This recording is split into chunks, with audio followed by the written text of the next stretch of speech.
신인사 대천명이라고. 그건 뭐 하늘에 맡기는 것이지 미리 내가 안 되면 어떡하지 이 생각은 안 했어요. 어떻게든 되게 해드려야 되겠다, 돼야 된다.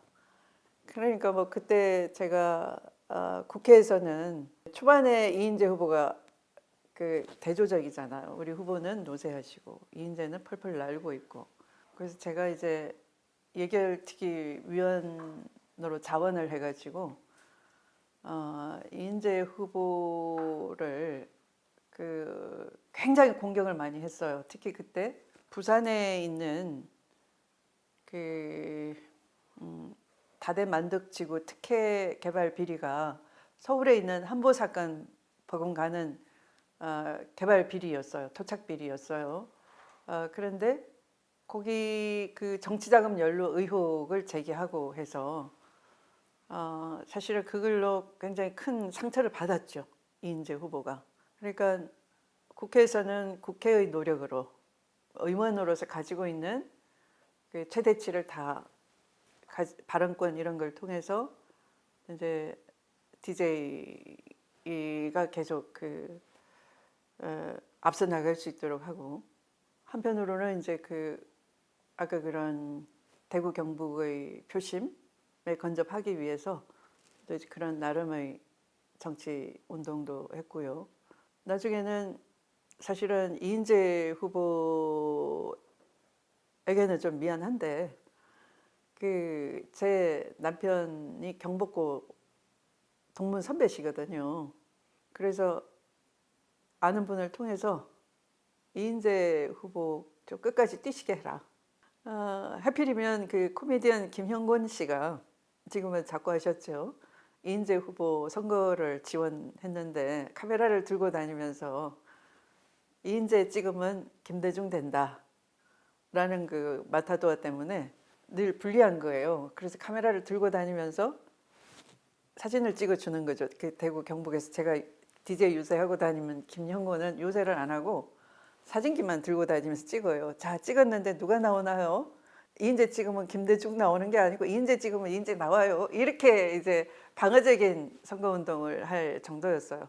풀이 많이 죽어서 후보 사퇴하려고 하는 것을 이제 끝까지 뛰시게 하면 이쪽 DJ 다음에 이인재 차례가 될 수 있지 않느냐, 이제 그런 암시를 많이 하면서 이제 끝까지 뛰시게 했던 거죠.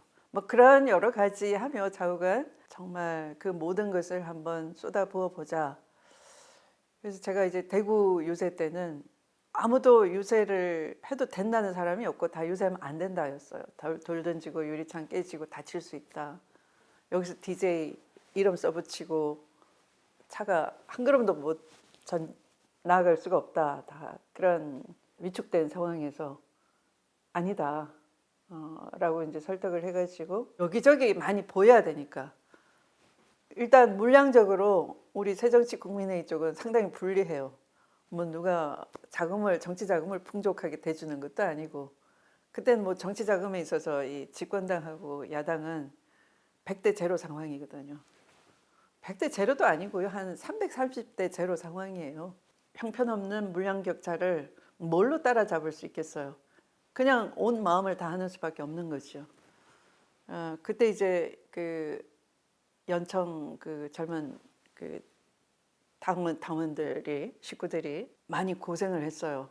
그 유세 차량도 앞에서 이렇게 지켜주고 또 유세 장소도 봐주고 해서, 그러면 나는 나 혼자이고 유세단이 단 그랬지만 뭐 그냥 혼자 이름만 그렇게 붙였지 단장과 단원이 저 혼자일 거 아니겠어요. 그래서 이걸 동해번쩍 서해번쩍식으로 민주당 후보가 많이 선거운동을 한다라는 그 인상을 심어줘야 되니까 5분 이상씩 머무르면 안 된다 해가지고 한 곳에 딱 5분 하루 종일 한 20번 돌아다니는 거예요.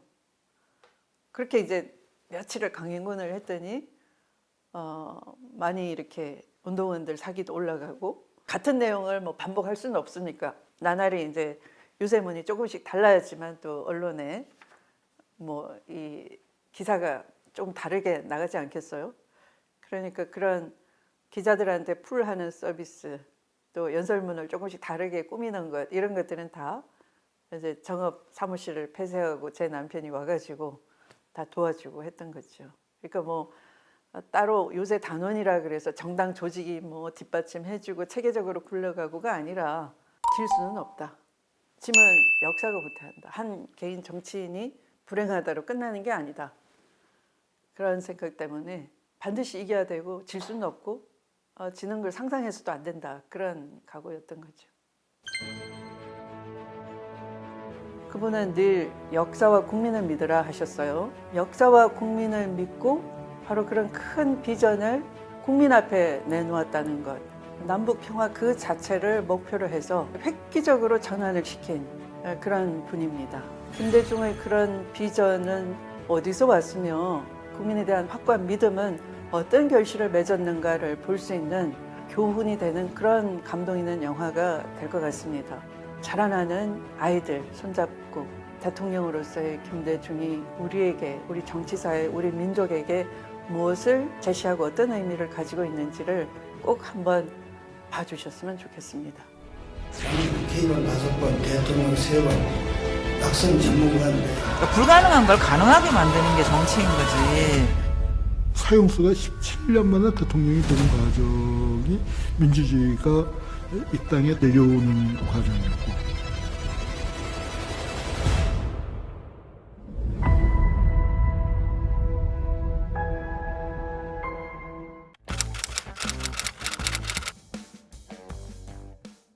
그때는 제가 개표 방송을 지켜볼 수가 없었어요. 그러니까 요새 단장인데 먼저 그 서울에 올라와서 투표를 했고요. 그 다음에 또 내려가고 있었어요. 그러니까 제가 또 없으면 그 투표소마다 사고가 일어나면 누구한테 보고를 해야 되겠어요. 그래서 이제 막 내려가고 있고, 그런데 또 밤에 연청 그 동지 한 사람이 피습을 당했어요. 사망하는 거예요. 그래서 이게 정치 테러 아닌가 하면서 계속 그 동지들이 해산을 못하고 이제 한쪽으로는 투표 참관, 개표 참관하러 갔고 또 한편으로는 그 사고 경찰에 신고하고 수습하고 제대로 조사 촉구하고 성명 내고 하느라고 다들 혼비백산해 있었던 거죠. 그러니까 뭐 그 DJ께서 승리에 이렇게 환호를 외치고 할 때 저는 그 자리에 있을 수가 없었어요. 끝까지.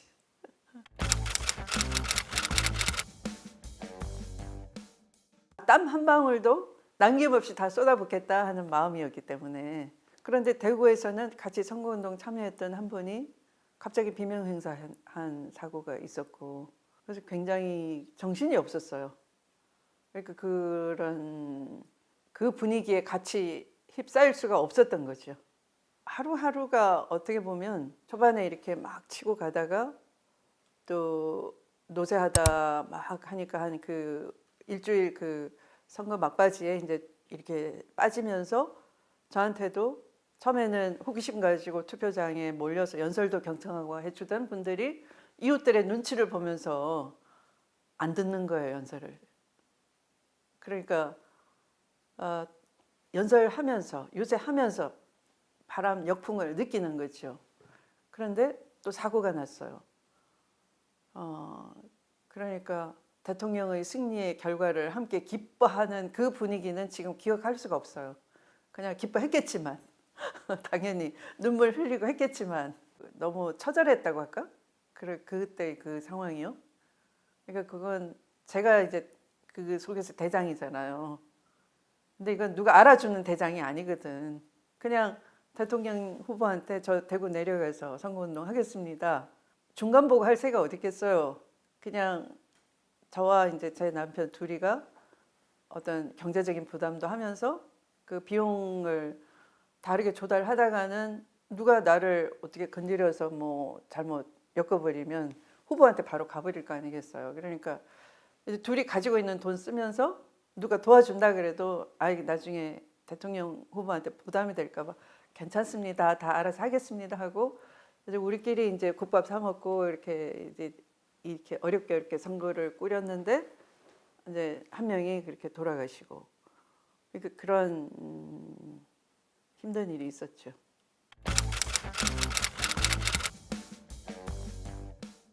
인수위에 이제 여러 분과를 꾸린 거죠. 뭐 저는 정무분과이고 그 정무분과는 김정길 의원님 선배님이 정무분과장이시고 저는 그 밑에 이제 간사를 하게 됐어요. 그러니까 여기서는 이제 주로 저는 그 당시 자치경찰제 도입에 대한 논의가 많이 있었기 때문에 자치경찰 도입과 경찰 개혁.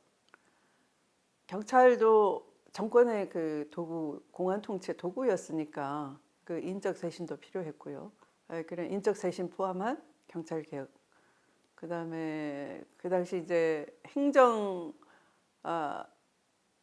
행정이 너무 수직적으로 이렇게 개청화돼 있고 하니까 또 행정 쇄신도 필요한 때였고요. 그래서 이제 행정 개혁. 주로 이제 읍면동을 폐지할지 말지 이런 토론이 있었고, 그래서 그때의 우리 정무분과에서 한 그런 저도 아이디어를 많이 냈고 그것들은 나중에 많이 실제 정책에 반영이 되고 했었어요.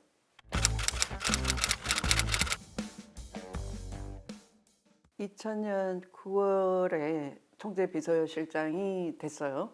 총재비서실장은 이제 한 번씩 그 청와대에서 열리는 회의를 오라 그러면 이제 그 당 총재비서실장 입장에서 이제 가는 거죠.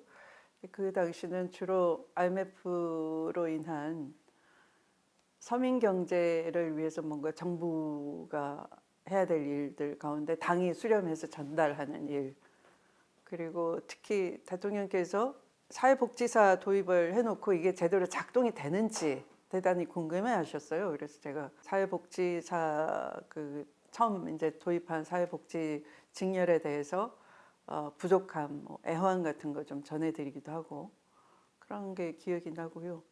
그 다음에 총재비서실장 하다가 당내에 정풍운동이 한번 일어났었어요. 그러니까 뭐 그때는 사랑방 인사가 있다 이런 그 얘기도 있고 하는 때였죠. 그래서 그러면 당내 그 신진 세력에게 좀 힘을 실어줘야 되겠구나 이렇게 생각하셨던 것 같아요. 그래서 그때 12월에 서영훈 대표를 김중관 대표로 교체를 하시고 이제 저를 당 사역에 해당하는 지방자치위원장으로 그 중책을 주신 거예요. 그때 이제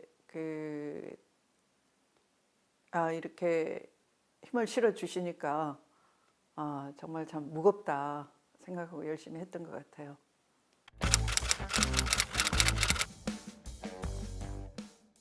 (96년에) 저와 이제 신낙균 선배님 뭐 이런 몇 분을 구성을 해서 미국 인권문제연구소를 다녀오라라고 심부름을 보내셨어요.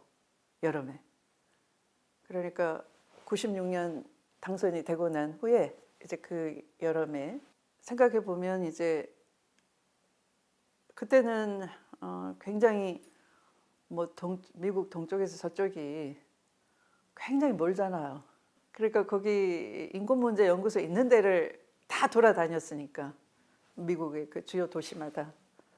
지금 생각해 보면 당신께서 두 번째 망명 시절에 인권문제연구소를 만드셨어요.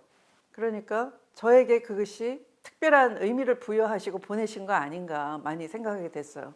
인권은 당신께서 그 망명 시절에 필리핀의 아키노나 뭐 이런 세계적인 인물들과 이제 서로 교류도 하고 하셨기 때문에 한국의 인권 문제를 통해서 민주주의를 가지고 이렇게 미국 사회에 한국 민주주의가 빨리 와야 된다 하는 그 도움을 호소하러 다녔던 것 같은데요. 그래서 제가 이분이 저에게 어떤 그냥 미션을 주려고 하시는구나 저는 그렇게 받아들였어요.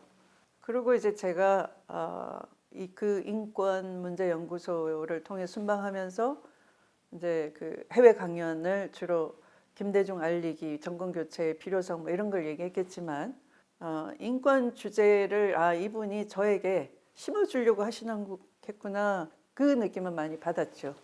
그래서 그 후에 대통령이 되시고 난 뒤에 제주 4.3 특별위원회, 진상규명특별위원회를 당내 만들어라라고 명령을 하시고, 그때는 대통령께서 당 총재를 직접 하시는 때이니까, 그리고 이제 그때 저를 4.3 특위 부위원장을 임명을 하셨어요. 그래서 인권문제연구소에 내가 96년 나를 보내주시고, 또 이 제주 4.3 진상규명 특별위원회 부위원장을 맡기신 것은 나로 하여금 이 문제를 사명감을 가지고 풀어내라 라는 미션을 주신 것이구나. 그래서 제가 그런 걸 제대로 야물지게 해야 되겠다. 다 보고 계실 거니까 정말 그 야물지게 했어요. 그러니까 정말 그 보람된 일이죠.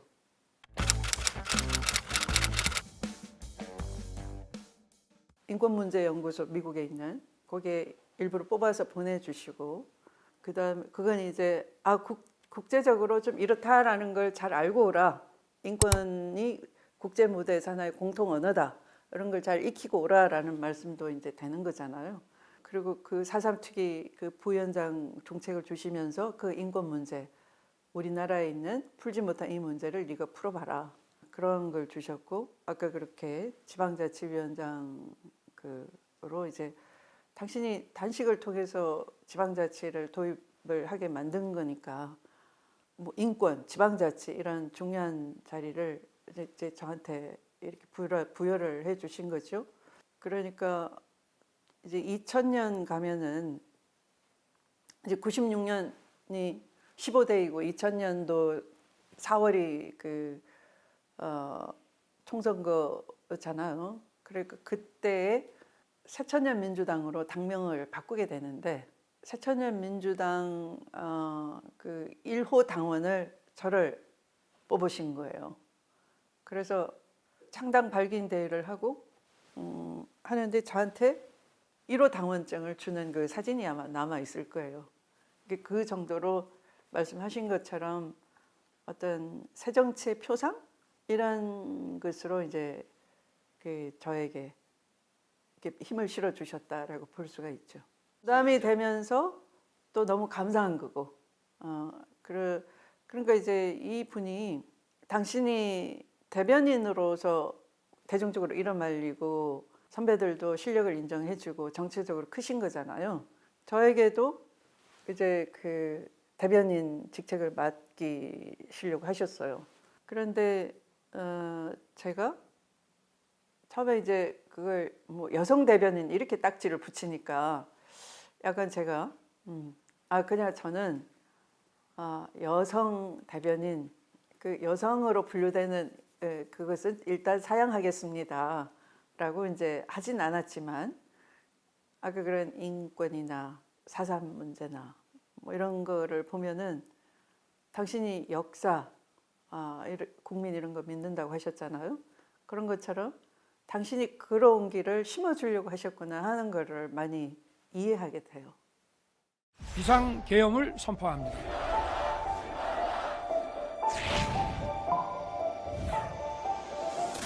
정부가 결국 구제금융을 신청하기로 했습니다.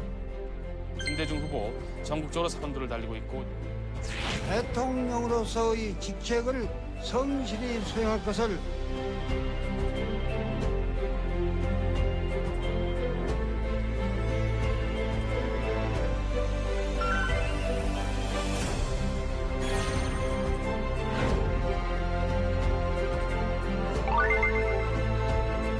정말 김대중 대통령 같은 정치인이 있었나, 탄생을 했으면 좋겠다는 생각이 들어요.